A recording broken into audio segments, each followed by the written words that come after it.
নমস্কার সকলকে, গানওয়ালার পেজে আপনাদের সকলকে স্বাগত জানাই। আশা করি আপনারা সকলে ভালো আছেন, আমিও ভালো আছি। আজকে আবার একটা নতুন ব্লগ ভিডিও নিয়ে আপনাদের সামনে হাজির হয়েছি। দেখুন, এই জায়গাটা আশা করি আপনাদের সকলেরই পরিচিত। আমাকে কমেন্টের মাধ্যমে জানাবেন এই জায়গাটা কারা কারা চিনতে পেরেছেন আর কোথায়। আজকে আমি কোথায় গেছিলাম, কি করলাম, সবটাই আপনাদের সঙ্গে শেয়ার করব। আমি আজকে অনেকগুলো কাজ নিয়ে বেরিয়েছিলাম, দেখুন, সঙ্গে থাকুন। প্রথমে আমার আকাশবাণীতে কাজ ছিল, তারপরে একটু বড়বাজারে গেছিলাম। বড়বাজারের এই জায়গায় এলে তো পুরো মাথা খারাপ হয়ে যায়। এখান থেকে না আমি অনেক কিছু কিনি, কিন্তু পুজোর আগে বলে বোধহয় এনারা একটা পিস দিলেন না।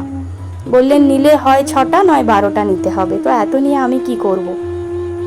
আমি এই দোকান থেকে কিনি না, কিন্তু এই দোকানের কালেকশনগুলো এত ভালো লাগলো, তাই ভাবলাম আপনাদের সঙ্গে একটু শেয়ার করি। অবশ্যই আমাকে কমেন্টের মাধ্যমে জানাবেন কিন্তু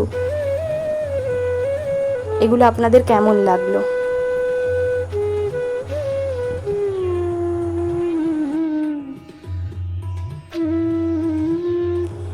আমি যে স্ট্যান্ডে ভিডিও করতাম সেই স্ট্যান্ডটা না খারাপ হয়ে গেছে, তো আমার একটা স্ট্যান্ডের প্রয়োজন ছিল। তারপর সেলফি স্টিকের ব্যাটারি শেষ হয়ে গেছিল, কিছু জিনিসের প্রয়োজন ছিল। সব মিলিয়ে অনেকগুলো কাজ নিয়ে বেরিয়েছিলাম। প্রথমে আকাশবাণীতে গেলাম, তারপর বড়বাজার, সেখান থেকে স্ট্যান্ডের জায়গায়। সেদিন প্রচণ্ড গরম ছিল, আমি আর সেরকম ভাবে না পুরোটা ভিডিও করতে পারিনি, এত ভিড় আর গরম। তো যেটুকু পেরেছি আপনাদের সঙ্গে শেয়ার করছি। আমি যে দোকান থেকে এই হারগুলো কিনি সেই দোকানে যাচ্ছি।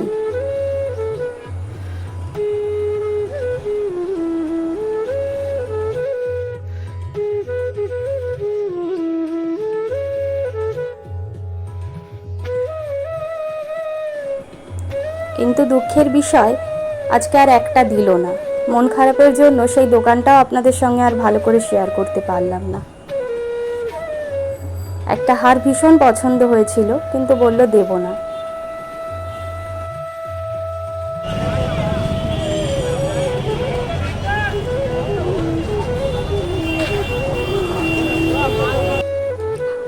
হার তো দিল না।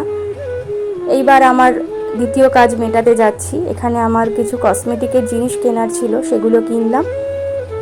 চলুন আপনারাও আমার সঙ্গে। একদিন আমি কোন দোকান থেকে কি কি কিনি সেগুলো সবটা আপনাদের সঙ্গে শেয়ার করার চেষ্টা করব। আজকে হলো না।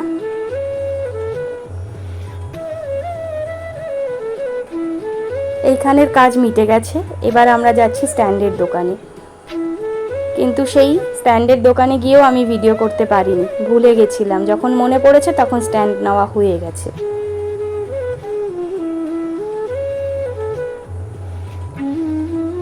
পুজো তো চলেই এলো, সকলে খুব ভালো করে পুজো কাটাবেন। কার কার মার্কেটিং হয়েছে কমেন্টের মাধ্যমে জানাবেন। এবার আমার বাড়ি ফেরার পালা। আমি বাসে উঠে গেছি, বাড়ি ফিরছি। আজকে তাহলে এখানেই বিদায় নিচ্ছি। যদি আমার ভিডিওটা আপনাদের ভালো লাগে তাহলে একটা লাইক করবেন, শেয়ার করবেন, আর কমেন্টের মাধ্যমে অবশ্যই জানাবেন। দেখা হবে আবার একটা নতুন ভিডিওর সঙ্গে। ততক্ষণের জন্য সকলে খুব খুব খুব ভালো থাকবেন, আর এভাবেই পাশে থাকবেন। দেখা হবে আবার একটি নতুন ভিডিও নিয়ে। খুব ভালো থাকবেন।